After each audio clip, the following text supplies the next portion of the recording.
Good morning student. आज हम लोग तृतीय खंड का 13 चैप्टर व्यक्तिगत सज्जा पढ़ेंगे। व्यक्तिगत सज्जा, उचित वेशभूषा, ये हम पढ़ेंगे। आप लोग पेज नंबर 132 निकाल लीजिए। ठीक है, सारे बच्चे 133 पेज नंबर निकाल लें। देखो बेटा, वस्त्र जो है मनुष्य की मूलभूत आवश्यकता होती है।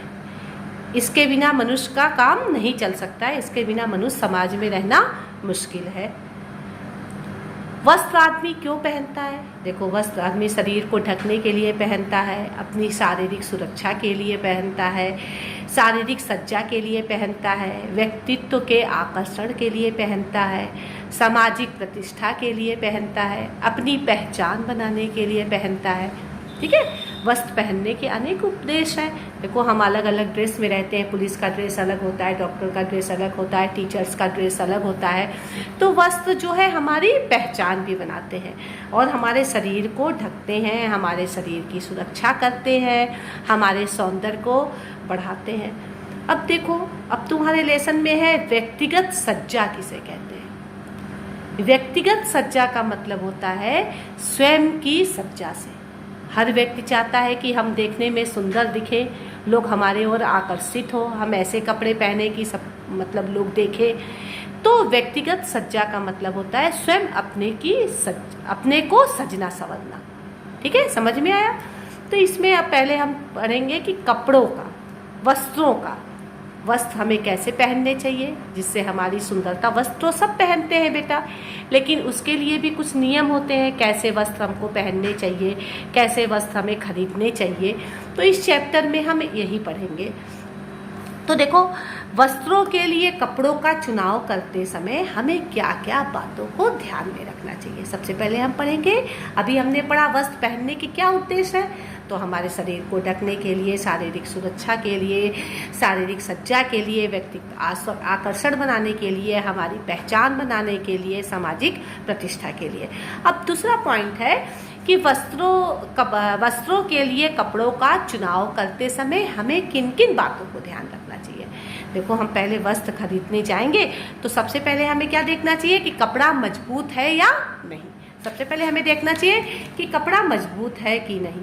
दूसरा, धुलने से वो खराब तो नहीं होगा, रंग का पक्का तो है, सिकुड़न तो इसमें नहीं आएगी, है कि नहीं, हमारे मौसम के अनुकूल है कि नहीं।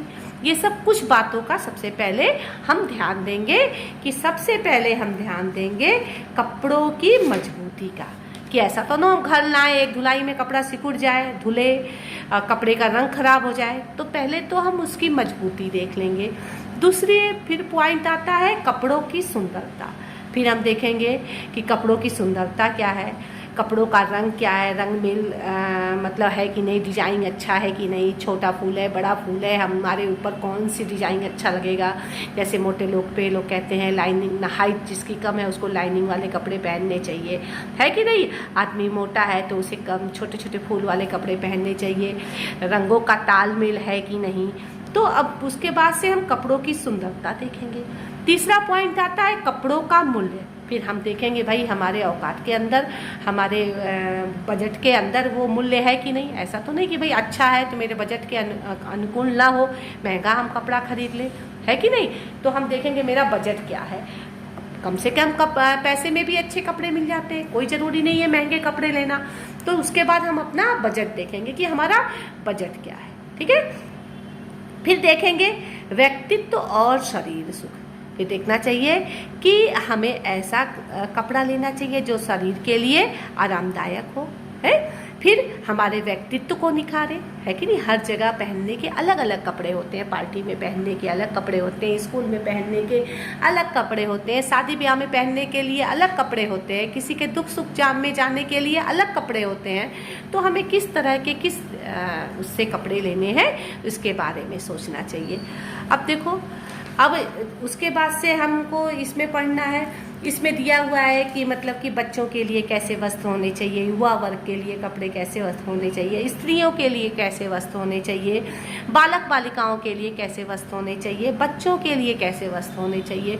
तो देखो बेटा, सबसे महत्वपूर्ण होता है युवा वर्ग। मतलब नौजवान बच्चे जो होते हैं वो सबसे अधिक अपने फैशन पे ध्यान देते हैं। वो चाहते हैं कि हम अधिक से अधिक अच्छे कपड़े पहने, लोग हमारे तरफ आकर्षित हों। ये एज ही ऐसी होती है। तो सबसे अधिक फैशन वाले लोग युवा वर्ग के होते हैं। अब है स्त्रियों के वस्त्र कौन कौन से होते हैं, हमारे भारतीय स्त्रियों के कौन से वस्त्र हैं, तो सब जानते हैं। हमारे यहाँ के भारतीय स्त्रियों के वस्त्र साड़ी, ब्लाउज, पेटीकोट है। पुरुषों के कौन कौन से वस्त्र होते हैं, तो गर्मी, सबके गर्मी और जाड़े के वस्त्र अलग अलग होते हैं। पुरुषों का पैंट, शर्ट, पायजामा और सफारी सूट है। तो इस तरह के अनेक ये इसमें दिए हैं। इसमें कोई बहुत अधिक पढ़ने की आवश्यकता नहीं है, एक बार आप रीडिंग लगा लीजिएगा। फिर एक आता है शिशुओं का वस्त्र। तो छोटे बच्चों का वस्त्र कैसा होना चाहिए? देखो, छोटे बच्चों का वस्त्र खरीदते वक्त विशेष ध्यान देना चाहिए कि उनके वस्त्र हम बहुत छोटे ना लें, थोड़े बड़े ही लें, क्योंकि उनकी उम्र बढ़ने वाली होती है। दूसरा, उनके वस्त्र हमेशा आरामदायक, ढीले ढाले लेना चाहिए कि उससे हमको परेशानी ना हो, है। और अक्सर कोशिश करना चाहिए वस्त्रों को, छोटे बच्चों को सूती वस्त्र लें, है। तो इस तरह के चीज़ें इस आपके किताब में दी हैं कि वस्त्र खरीदते समय हमें किन किन बातों का ध्यान रखना चाहिए। स्त्री, पुरुष, बालक, युवा वर्ग के कौन कौन से वस्त्र होते हैं, कपड़ों का हमारे जीवन में क्या महत्व है, क्या उद्देश्य है, ये इसके आपके चैप्टर में है।